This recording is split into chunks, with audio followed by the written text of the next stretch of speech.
In Burundi, a bicycle isn't just a ride, it's survival on two wheels. Here, men plunge down mountain roads without brakes, risking death for a few dollars and a full stomach.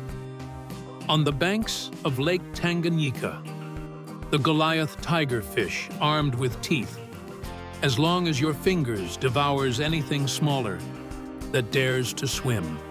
It's the same brutal law on land.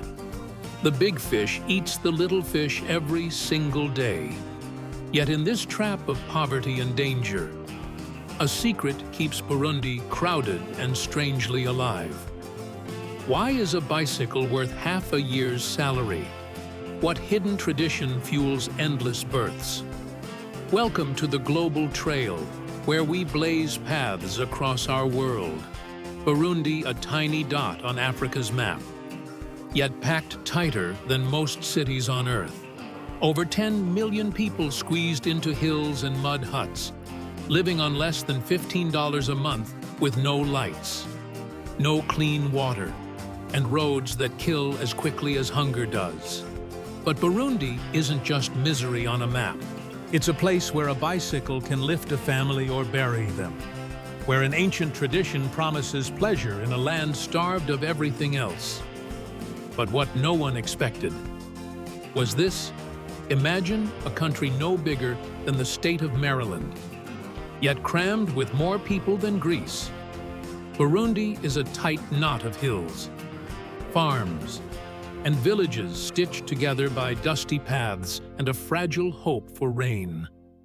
Here, the earth is generous, but the land is small, so small that families carve gardens into every slope, risking landslides just to plant beans and bananas. The soil feeds them, but it also traps them. With no oil, no gold, no diamonds to sell, Burundi clings to its dirt like it's the last thing standing between them and nothingness. Most families live off what they grow if the rains come. If not, hunger comes faster. In this overpopulated patch, survival is a daily bet with the sky. There are no factories, no modern mines, just endless fields, and the back-breaking work that keeps millions alive on pennies. But deeper than the fields, another story waits, a secret that cuts through forests and tribes long forgotten, long before Burundi's borders were drawn. Its forests were home to the Twa, one of Africa's oldest peoples, tiny in stature but giant in spirit. The Twa lived off the land, hunting and gathering under a canopy older than any king. But when the Hutu farmers and Tutsi cattle herders arrived centuries ago, the Twa were pushed deep into the shadows. Wars, land grabs, and brutal ethnic conflicts turned the once thriving forest people into ghosts on their own soil. Today, they're less than 1% of Burundi's population, a living memory of how power can erase entire tribes. Their songs, their dances, their stories cling to the edges of Burundi's hills, whispered through generations that refuse to vanish completely. Every time a drum beats in Burundi, it echoes the Twa's heartbeat, a rhythm almost silenced, but never dead. Yet while some stories fade in the forests, others shine even in the darkness of a home with no electricity. When the sun sets over Burundi's green hills, darkness swallows entire villages in a country where less than 5% have electricity. A light bulb is a rare luxury, and candles cost more than some families earn in a day. But where wires don't reach, people get creative. In some villages, families cut holes in tin roofs and stick plastic bottles filled with water and bleach through them. When sunlight hits these makeshift bottle lights, it scatters inside mud huts, turning darkness into hope. At least for a few hours, it's a small invention, born from necessity. That proves Burundi's people refuse to give in to the dark. They find light in plastic scraps and old bottles when the grid leaves them behind. Yet when the sun goes down, the roads turn deadly. And on those winding hills, another fragile hope rolls on two wheels, a bicycle that can change everything, or end everything. In one reckless ride, in Burundi, a bicycle isn't just metal and rubber, it's a golden ticket out of hunger. Owning one can double a farmer's income, carry crops to distant markets, or haul water home faster than feet ever could. But here's the cruel twist. A bike costs more than 6 months of wages for most Burundians, while millions live on less than $15 a month. A single bicycle can swallow an entire family's savings if they're lucky enough to have any at all. For those who manage to get one, life changes overnight. Bananas, firewood, even bricks, a bike can carry it all. Stacked sky high while its rider teeters down mountain roads. Yet every ride is a gamble. Brakes too risky. Heavy loads can shred tires or flip a bike on a sharp turn. So many riders trust only gravity and their own balance. A bicycle here is hope strapped to two wheels. But hope can skid on wet roads, and a single wrong turn can cost a life. But why risk it all?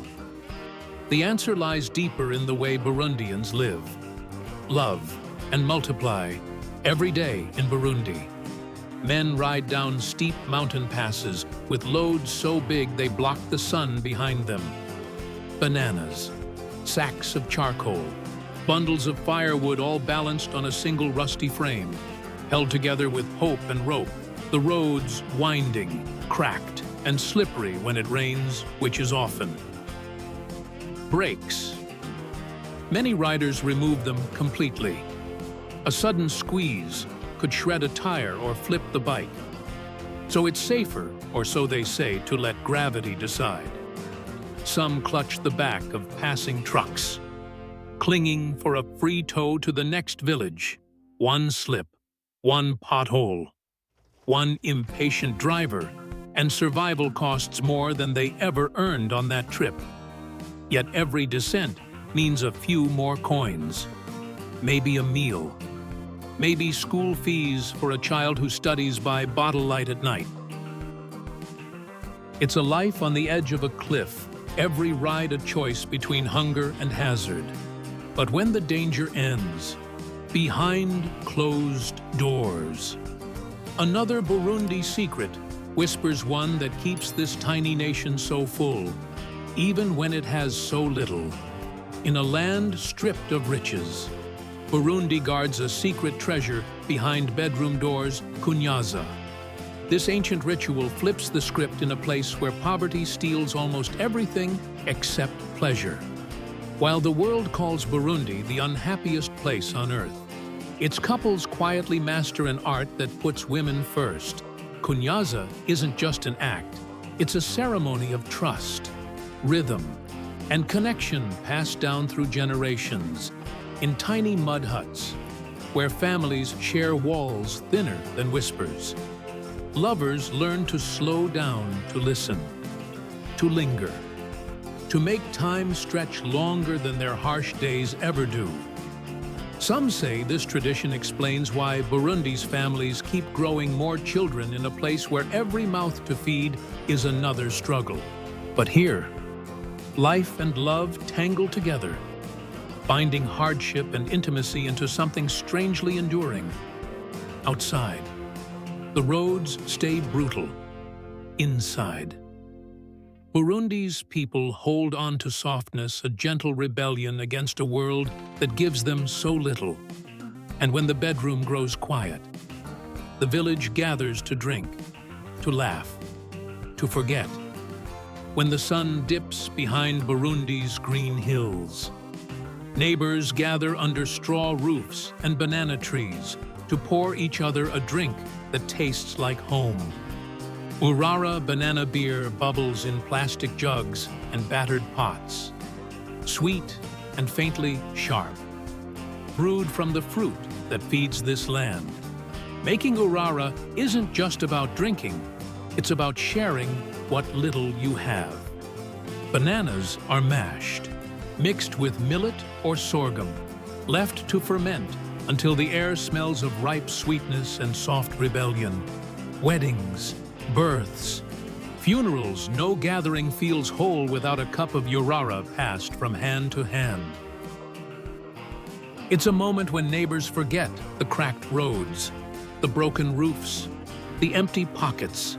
Here, laughter rises as high as the poverty lines that keep pressing them down in every sip. Burundi's people taste the stubborn hope that life can be more than work and hunger. It's community in a cup of small, fizzy stand against despair.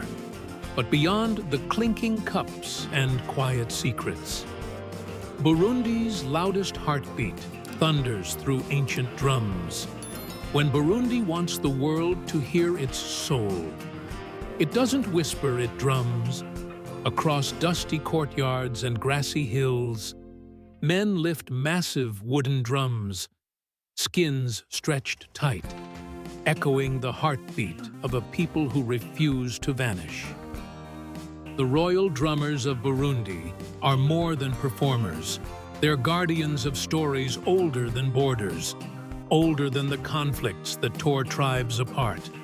Each beat once called villagers to gather, to mourn, to celebrate, to fight, to heal.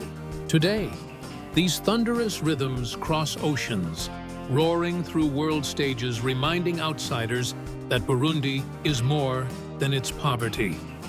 The drums demand strength, unity, precision. They're heavy, but so is the weight of history they carry. In a land where bicycles risk lives and bottle lights fight darkness, the drum is pure power, echoing resilience with every strike. And yet, beneath each booming rhythm hides the same question. How long can this fragile spirit keep beating against the roar of hunger and hardship? Because in Burundi, the big fish always hunts in rivers, in streets, in dreams. In the end, Burundi is more than broken roads and battered bikes. It's the hush of bottle lights at dusk, the thunder of drums at dawn. It's the taste of banana beer shared under a leaking roof, proof that even in the poorest corners, life finds a way to sing. Here, a bicycle can change a life or end it. A fish can haunt dreams. A tradition can keep hope alive where money fails. And the drumbeat, it reminds the world that Burundi's spirit still roars, even when its stomach stays empty. Would you ride down a mountain with no brakes for a chance to feed your family? Would you trade safety for survival? Tell us below. Could you live here? And when you're ready for more, follow the trail to life in Benin, another place where the forbidden becomes tradition. Welcome to the global trail blazing paths across our world.